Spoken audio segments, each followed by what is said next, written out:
سقسياكي فا ديني بلي تفض كرا ينسلمن اما ذي داخل اما ذي فارا ربما تموت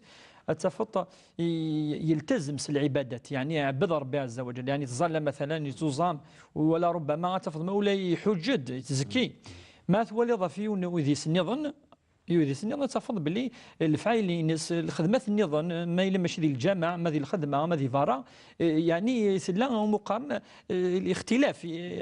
كا ممزون مشاكل نقلا قديلي ينسلم ثمثل تجد ثمثلت السلوك الاخلاق الادب ساكي سيزيك لا سيزيك يعني ينسلم زيك ساعات مليح مليح مليح تطفنا غرس خاطر ذوقي دي فانن ذي ينسلم ما ثوالي طينا دي فانن ذي السلوك ذي الاخلاق ذي الادب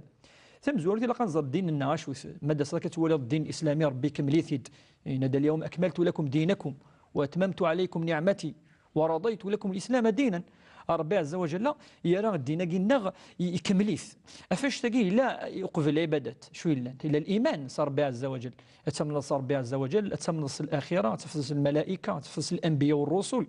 وقذ الإيمان ذيون وحريش ذي ندين النام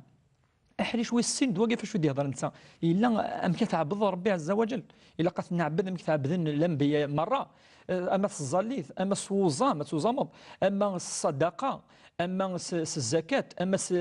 الذكر ربي عز وجل سيسموني ناس وغير كل هذه العبادات قناص العلماء العبادات وكذا حريش والسن احريش والثلاثه يا انا فاش تاقي تكجد ثم قرت كذلك تكجد ثلاثه قد النيق السلوك ذي الاخلاق العلماء قناص ذي الاخلاق اسمي ديوس جبريل عليه السلام النبي صلى الله عليه وسلم يسقسات اشوث الاسلام اشوث الايمان يجاو في ذلك كم كيدنا لنا ولكن يسنا اشوث الاحسان الناس ان تعبد الله كانك تراه فان لم تكن تراه فانه يراك العلماء اللي حسناكي ذوينا ذي الدرجه ثم قرات ذي السلوكيات ذي الاخلاق ذا حريشني الاخلاق يبغى ديني النبي صلى الله عليه وسلم اولا اذا الدين يوصد في السلوكيات في الاخلاق في الادب ايدي انا نشتاقي نبي صلى الله عليه وسلم ما الا يجملد يشملد الدعوه ينسى شو دينا